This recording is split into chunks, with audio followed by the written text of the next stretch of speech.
Bismillahirrahmanirrahim. Assalamualaikum warahmatullahi wabarakatuh. Alhamdulillah, salatu wassalamu ala nabiyina Muhammad wa ala alihi wa sahbihi wa mawalah. Asyhadu an la ilaha illallah wahdahu la syarika lahu wa asyhadu anna Muhammadan abduhu wa rasuluhu la nabiyya ba'dah. Teman-teman yang dirahmati oleh Allah Subhanahu wa taala, semoga kita senantiasa diberikan kesehatan, kesabaran dan juga keistiqomahan untuk senantiasa menjalankan perintah dari Allah Subhanahu wa taala, menjauhi larangan-larangannya dan melaksanakan sunnah Nabi sallallahu alaihi wasallam sesuai di atas ilmu yang sahih, ilmu yang benar, dan ilmu yang diikuti oleh para sahabat Nabi beserta para pengikut-pengikutnya. Pada pertemuan selanjutnya, pelajaran sejarah Indonesia, kita akan membahas tentang kesultanan-kesultanan terakhir yang berada di wilayah luar Jawa. Di antaranya adalah Kesultanan Ternate, Tidore, Goa, Talo, itu aja 3. Dan ada sedikit pembahasan terkait dengan penyebaran agama Islam yang berada di wilayah Papua.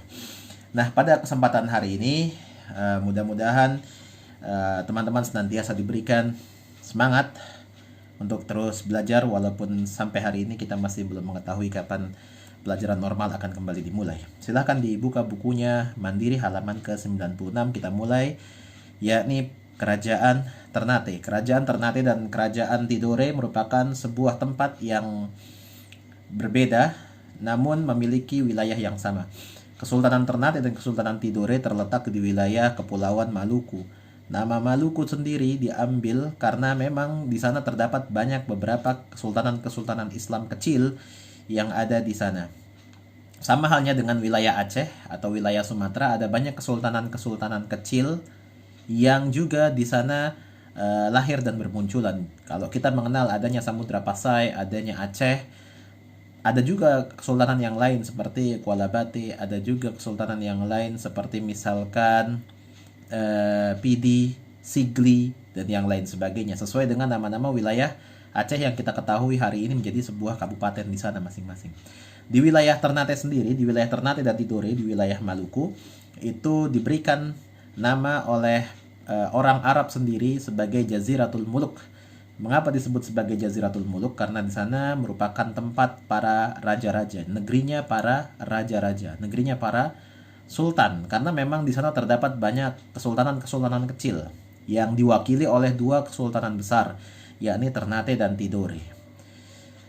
Di awal masa berdirinya, Kerajaan Ternate sendiri merupakan perkampungan-perkampungan yang tadinya dipimpin oleh kepala kampung atau momole, ya. Maka kepala kampung tersebut mengusulkan dibentuknya adanya organisasi persatuan. Jadi tadinya wilayah Ternate sendiri, sama halnya dengan Tidore, itu adalah wilayah perkampungan-perkampungan, sama dengan kita ketahui di wilayah Arab.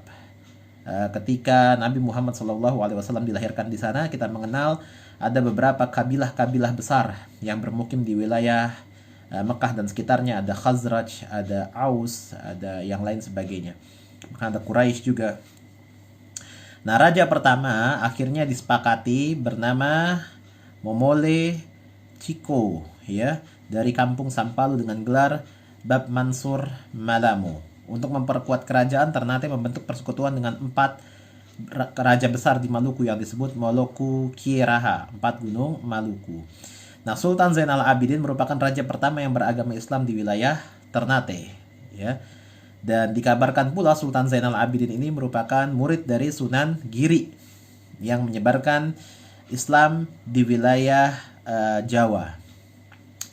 Nah, beberapa sistem pemerintahan yang tadinya dibentuk melalui Momola gitu ya, Momole Ciko, ya, dan Moloku Kie, atau ada beberapa wilayah-wilayah yang diwakili 4 gunung di Maluku tadi itu, maka akhirnya dirombak oleh Sultan Zainal Abidin menjadi sebuah kesultanan yang disebut sebagai Kesultanan Ternate. Jadi awalnya Ternate itu sebelum menjadi sebuah kesultanan Ternate, yakni adanya perkampungan-perkampungan atau kabilah-kabilah. Maka ketika kabilah-kabilah tersebut merasa adanya gangguan atau ancaman dari perompak, ya, dari orang-orang yang datang secara eksternal untuk menguasai wilayah-wilayah Kepulauan Maluku tersebut, khususnya di wilayah Ternate, maka mereka bersepakat untuk bersekutu. Ketika mereka bersepakat untuk bersekutu, maka nama-nama mereka diwakili oleh 4 gunung-gunung yang berada di sana. Ada gunung-gunung kecil sesuai dengan wilayah-wilayah persebaran pulau-pulau yang ada tadi itu. Dan akhirnya mereka berkongsi hingga akhirnya lahirlah satu kesultanan yang disebut sebagai Kesultanan Ternate dengan raja yang pertama yang dikenal dengan nama Raja Zainal Abidin. Nah, Raja Zainal Abidin, antum bisa lihat di halaman 96 ABCDE-nya itu ya, menjadikan gelar raja tidak lagi bersifat atau bergelar sebagai Kolano, ya, yakni diganti menjadi Sultan. Ada juga jabatan Perdana Menteri dan jabatan Penasehat Sultan. Menjadikan Islam sebagai agama kerajaan, ya, dan juga melaksanakan syariat Islam dengan sepenuh-penuhnya dan seadil-adilnya di sana. Membentuk lembaga hukum Islam, ya, di sana juga, dan menempatkan kaum ulama sebagai golongan penting dalam pemerintahan. Jadi memang pada masa dahulu, sebagaimana di Jawa, di wilayah Ternate, Tidore, dan wilayah Goa, Bacan, Jailolo, dan yang lain sebagainya, itu juga sudah muncul adanya hubungan yang baik antara kesultanan dengan para ulama. Kalau kita lihat dari bangunan-bangunan yang sebelumnya kita bahas itu, bahwasanya di wilayah Jawa sendiri sudah mewakili representasi adanya hubungan yang harmonis dengan ditunjukkan melalui bentuk artefak benda seperti adanya alun-alun yang di depannya itu adalah balai pemerintahan atau pusat pemerintahan, dan tidak jauh dari alun-alun merupakan Masjid Agung. Itu artinya antara ulama dengan umara memiliki hubungan yang cukup harmonis dan terjalin dengan baik kerjasamanya.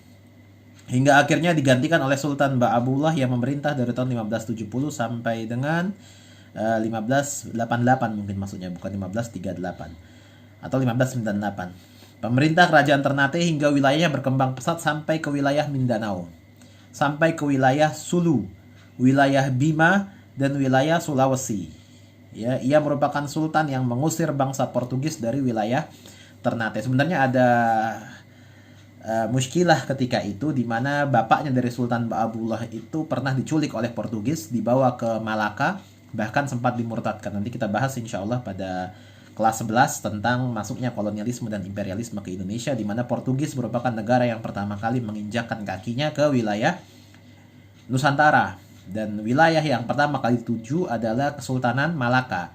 Namun di Kesultanan Malaka Portugis tidak mendapatkan apa yang didapatkan, sehingga akhirnya navigator menganggap bahwasanya Kesultanan Malaka ini tidak memenuhi harapan dan hasrat yang diinginkan, yaitu mendapatkan rempah-rempah seperti yang dikenal oleh bangsa-bangsa Eropa.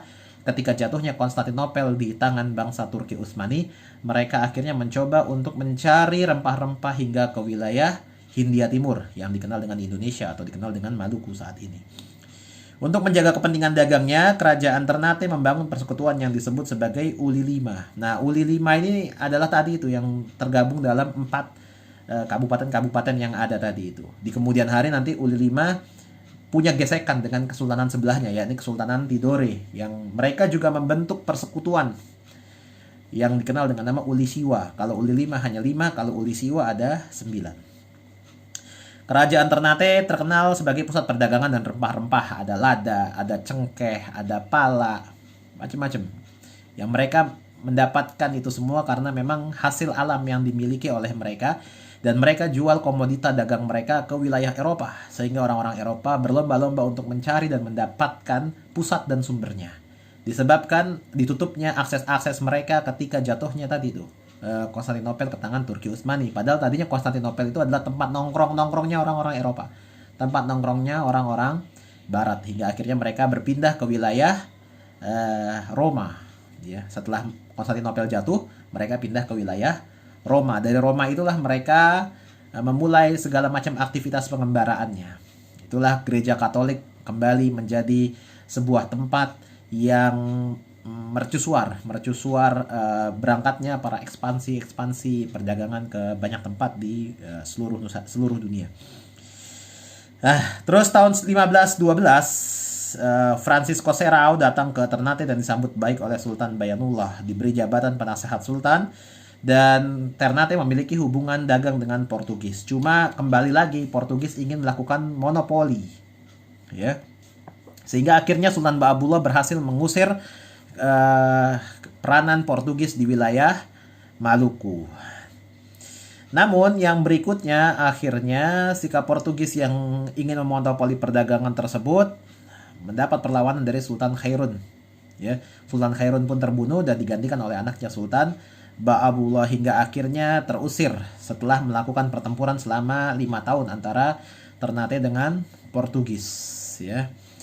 Nah, tahun 1603 Portugis kembali masuk ke Maluku untuk monopoli perdagangan. Ya, karena setelah ditinggal oleh Sultan Ba'abullah, kekuatan Ternate semakin lama semakin lemah. Ya. Dan mereka orang-orang Ternate ketika itu meminta bantuan VOC memperoleh hak monopoli rempah-rempah, cengkih dan pala ketika itu karena Belanda datang. Mereka meminta bantuan untuk mengusir Portugis dan Spanyol. Artinya keluar dari lubang buaya masuk menuju ke lubang macan. Mereka berusaha untuk mengusir Portugis dan Spanyol, namun mereka lupa bahwasanya yang mereka mintai pertolongan itu adalah orang-orang Belanda, sehingga orang-orang Belanda juga menggunakan akal bulus dan siasat liciknya untuk menguasai perdagangan yang sama. Karena di Eropa sendiri sedang berlomba-lomba untuk menjadi siapa yang paling kuat.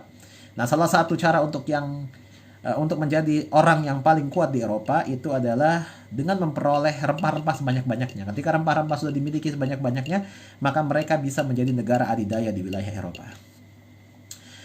Akhirnya Belanda pun berhasil mendirikan Benteng Oranye dan menjadikan itu sebagai simbol kekuasaannya di Maluku, sekaligus itu merupakan benteng pertama mereka di wilayah Nusantara.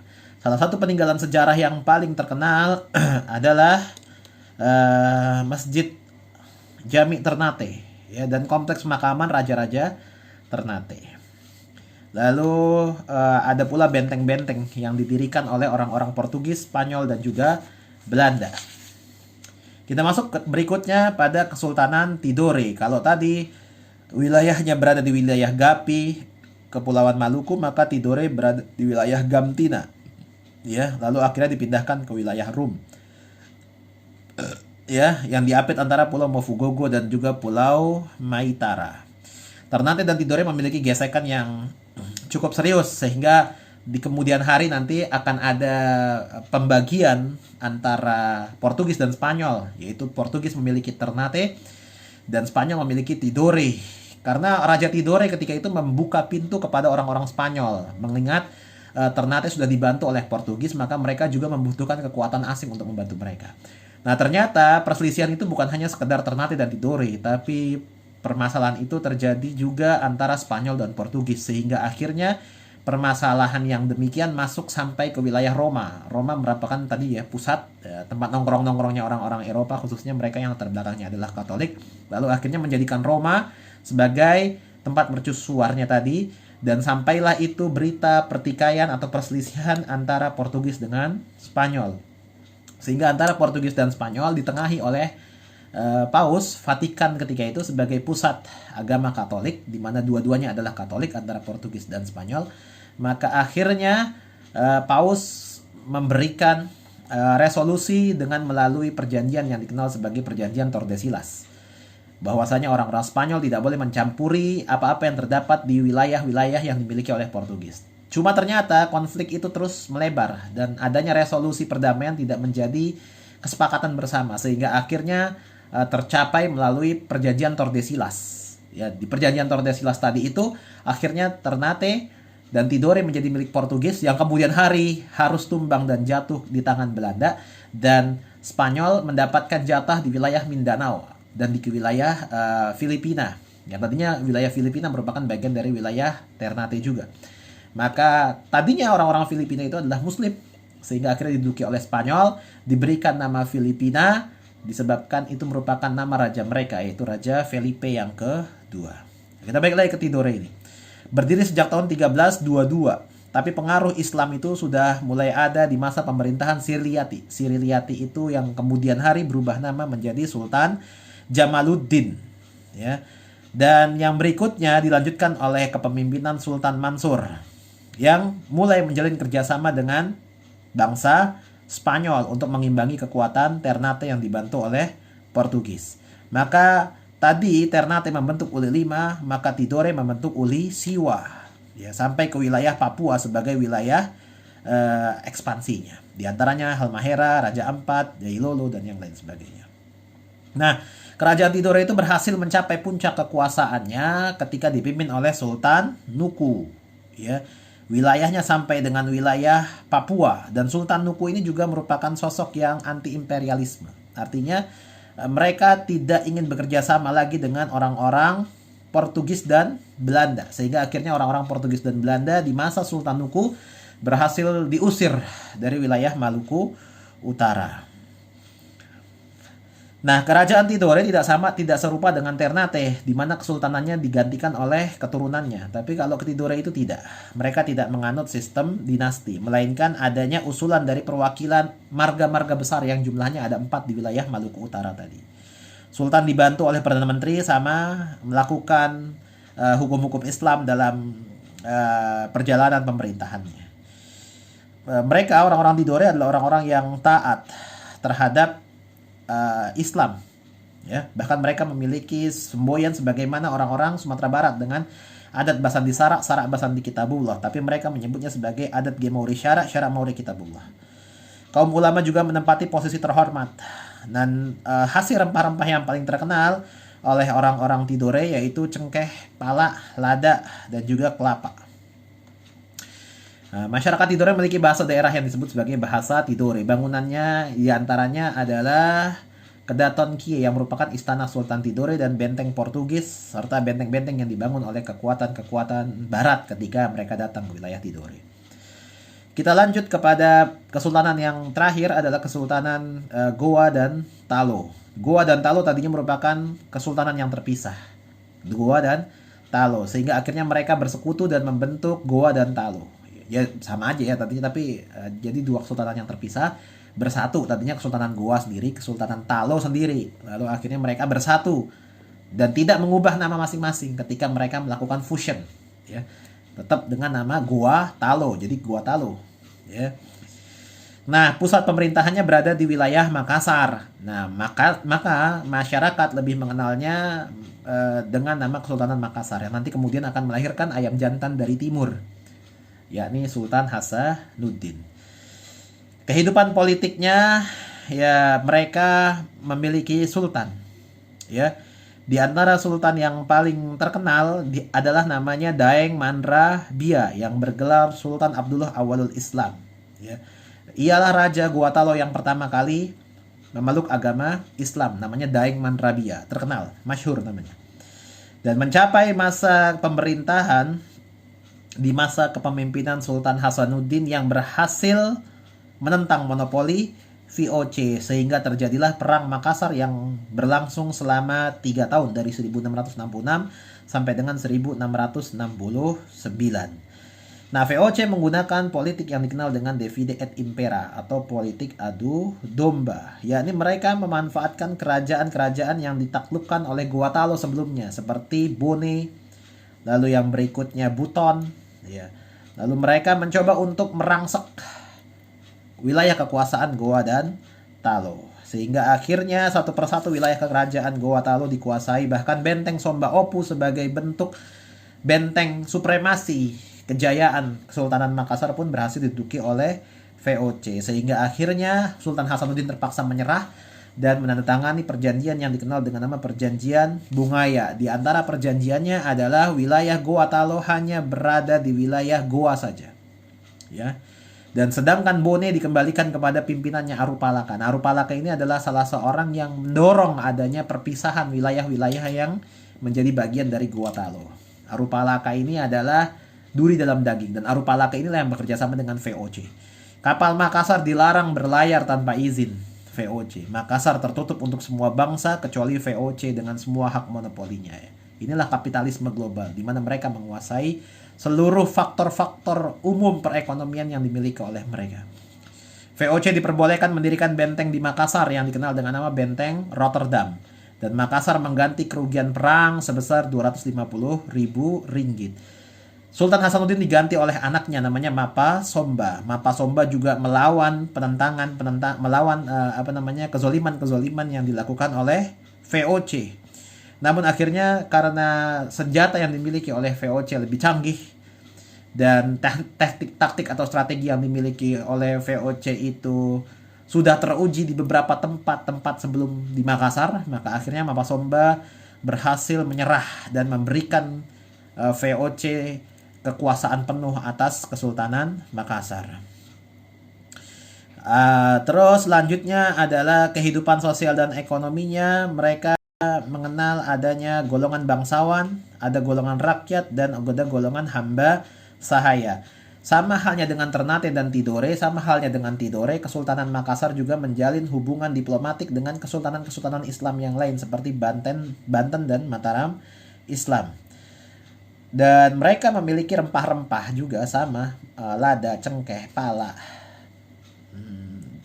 Selain itu mereka juga memproduksi cendana, lalu cangkang, ya cangkang penyu yang digunakan untuk kecantikan atau kosmetik mungkin. Terus yang berikutnya beras, karena mereka berada di wilayah pulau, bukan di wilayah kepulauan, Pulau Sulawesi. Dan yang paling menarik adalah peninggalan yang cukup mahal sampai dengan hari ini adalah perahu pinisi. Itu adalah milik Kesultanan Makassar, di mana harganya luar biasa sangat mahal. Dan perahu pinisi itu dibuat tanpa menggunakan emur, baut, dan paku konon. Sehingga sebelum melakukan pembuatan, orang-orang yang menjadi arsitek dari perahu pinisi tadi itu harus puasa dulu selama beberapa puluh hari untuk meyakinkan bahwasannya dirinya jernih dan bersih dalam membuat sebuah perahu yang maha dahsyat bisa mengarungi samudra. Beberapa perahu masih dipesan dan harganya mahal. Harganya sampai dengan miliaran, ya, puluhan miliar. Karena memang itu handmade, ya, tidak menggunakan sedikit pun komponen-komponen selain dari kayu-kayu pilihan yang didatangkan dari wilayah mereka, yaitu di wilayah Sulawesi. Itu adalah perahu pinisi, sampai pernah menjadi ikon salah satu uang rupiah, yaitu uang 100 rupiah. Nah, kita lanjut pada hal yang terakhir, perkembangan kebudayaan Islam di Indonesia. Di antaranya adalah bukan kebudayaan, tapi Islam senantiasa meletakkan di setiap tempat dan setiap wilayah adanya bangunan-bangunan masjid dengan ciri khas tertentu, ya. Dan yang berikutnya adanya makam-makam yang memiliki corak keislaman yang sampai hari ini kita masih melihatnya dengan batu nisan yang khas milik kaum muslimin. Ada juga aksara dan juga kalimat bahasa dan kosakata. Ya, bahasa Melayu yang banyak dipengaruhi oleh kosakata dalam bahasa Arab. Lalu ada juga karya-karya sastra. Ya, ada suluk, ada babat, dan yang lain sebagainya. Ada tambo untuk hiburan, untuk kesenian, peninggalan dan pelestarian budaya yang di dalamnya terdapat syair-syair atau bait-bait nasihat. Ya, kayak misalkan kita mengenal di wilayah Melayu ada yang dikenal dengan nama Gurindam Raja Ali Haji. Ya, Gurindam 12. Ada juga hikayat. Selain itu, Islam juga meninggalkan sistem kalender yang dikenal dengan nama kalender Hijriyah. Ya, makanya di Indonesia itu terlalu banyak tahun barunya, ada tahun baru Masehi, ada tahun baru Cina, ada tahun baru Saka, dan ada tahun baru Hijriyah. Karena setiap komponen memiliki masing-masing andil dalam pengaruh kehidupan di Nusantara. Sistem pemerintahannya, ya, mereka sangat patuh dan hormat kepada para khalifah. Cuma bedanya kalau di masa Hindu dan Buddha, para raja itu adalah para titisan atau keturunan dewa, sehingga mereka dimuliakan luar biasa sampai disucikan keadaan para dewa. Namun di masa Islam hal itu dihapuskan dan dihilangkan jauh-jauh, sebab mereka cukup menghormati sultan atau khalifah sebagai representasi untuk melaksanakan hukum-hukum syariat Allah Subhanahu wa Ta'ala. Seperti di Mataram memiliki gelar Khalifatullah Sayyidin ing alaga panatagama, kalau nggak salah kayak gitu. Jadi gelarnya itu adalah Khalifatullah fil ard, ya, merupakan wakil-wakil Allah di muka bumi untuk menegakkan hukum-hukum syariatnya. Terus juga adanya upacara-upacara. Nah, ini upacara-upacara yang terjadi karena adanya proses akulturasi budaya, adanya persilangan budaya antara Hindu dengan Islam. Contohnya tahlilan, yasinan, selamatan kematian, selamatan kelahiran, dan yang lain sebagainya, selamatan kandungan. Dan semuanya itu dingajiin, padahal tadinya merupakan unsur-unsur dari agama-agama Hindu dan Buddha. Wallahu a'lam bishawab. Semoga bermanfaat setengah jam ini. Subhanakallahumma bihamdik, asyhadu an la ilaha illa anta, astaghfiruka wa atubu ilaik. Silakan antum baca dari bagian halaman berapa ya? Halaman ke-96 sampai dengan halaman 102 di buku Mandiri. Assalamualaikum warahmatullahi wabarakatuh.